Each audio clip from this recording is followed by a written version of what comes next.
Hello everybody and welcome to my False Sun character guide. His passive, Lunar Tampering, grants different bonuses based on his secondary ability, Lunar Spikes, so I'll actually explain both abilities here at the same time. Basically, for each unused charge of your secondary, the passive then grants you 5% attack speed and 2.5 flat armor, and for each used charge, it instead grants 5% movement speed and 2.5 flat health regen. You start with 4 spikes normally and can gain additional charges in 2 ways. First, the backup mag, common item, obviously, but second, and more importantly, through another of his passives, growth. Essentially, as you gain bonus max HP, you also make progress towards growth stacks. The ratio of health to growth stacks is a bit weird, but here is a graph of what it looks like. Now, I wouldn't actually recommend that you memorize any of this graph or its different breakpoints, as it would be too much effort to min-max your growth stacks in the middle of a run, when you could simply just remember that, oh yeah, I get some cool bonuses when I get max HP items. Basically, anytime you pick up one of these items, you're also growing. Also, growth stacks do more than just simply add a charge of your secondary ability. They also change your specials, each in a different way, but more on that in a little bit. To sum up all of False Sun's passives, each spike that you use grants you movement speed and regen, and each spike that you save grants you attack speed and armor. Also, the more max health that you get from items, the more stacks of your secondary that you get.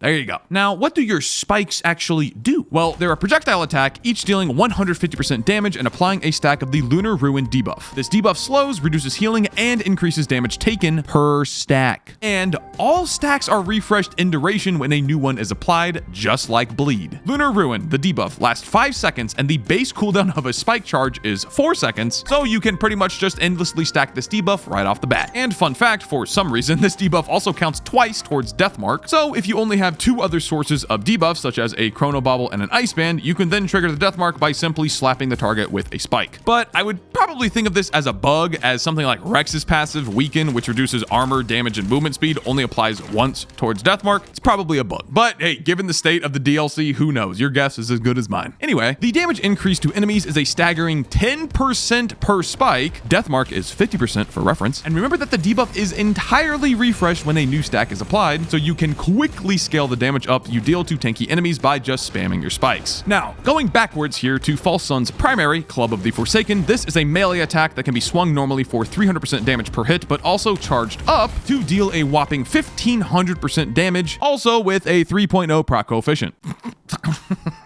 There is no cooldown to how frequently you can use a charged slam, and it takes roughly 1 second to fully charge, indicated by this flash of blue light, which also gets reduced as you gain more attack speed. So basically what I'm trying to say is keep slamming. And it also negates fall damage. His utility, Step of the Brothers, is an omnidirectional dash that deals 200% damage to anything in its path, holding 2 charges, each with an 8-second cooldown. Just use this for movement purposes, not damage. Finally, False Sun has 2 options for specials: Laser of the Father, which is a continuous laser, and Laser Burst, which is a high damage single shot. Now, when I say high damage, I just mean high percent damage, not overall. In fact, the default special, Laser of the Father, outclasses the single shot so much that I wouldn't even bother unlocking it. The single shot laser is essentially a railgunner shot on a 7-second cooldown. Nice one, Gearbox. Good stuff. Keep it coming. The continuous laser, on the other hand, hits about 10 times per second and deals 30% damage per hit, but can be charged up to instead deal 175% damage per hit. That's 175% damage 10 times per second, and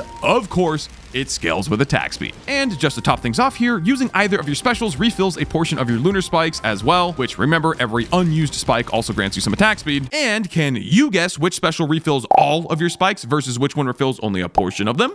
Can you? Yeah, it's the continuous laser beam. Just use the default laser. The only 2 downsides to the continuous laser is that first, it does have damage fall off similar to Commando's auto attacks, and the second is that it heavily slows your character while you're using it. But remember that you can sprint while using it, which makes the slow a little less impactful. Now, diving into the playstyle tips that I have for you on the False Sun. The first is to pretty much always fully charge your special and use it immediately when it comes off of cooldown. The only exception would be when you're fighting a teleporter boss who is ground-based, as you will do more overall damage by just spamming your slam rather than camping the beam. In all other cases, your beam is your bread and butter on False Sun, as it has infinite range, hits a booty butt ton of times per second, and can be used while moving as usual, given that little bit of a slow. The exception here is that your dash does cancel your beam, so keep that in mind. So, the general gameplay loop would then be to use your fully charged beam to decimate anything less tanky than an Elder, and once you do find a tankier foe, simply hit it first with your spikes to stack up that juicy 10% increased damage taken, and then slam or beam to your heart's content until they're dead. Remember that each of your used spikes grants health regen and move speed, so if you're in a bit of a pickle, just create some distance with your dashes, back off, and then just spam your spikes so that you have the max regen and speed bonus while you wait for your laser to come off of cooldown and then re-engage. But honestly, you're probably just stupidly tanky in any run in False Sun, so you're gonna sit there and kind of spam your charge slam as much as you want and probably see success. Frankly, False Sun is quite overtuned in his current state, so I would not be surprised if you're watching this in the future, he has received some nerfs. Then again, the entire balance of this DLC would best be described as interesting, so who knows?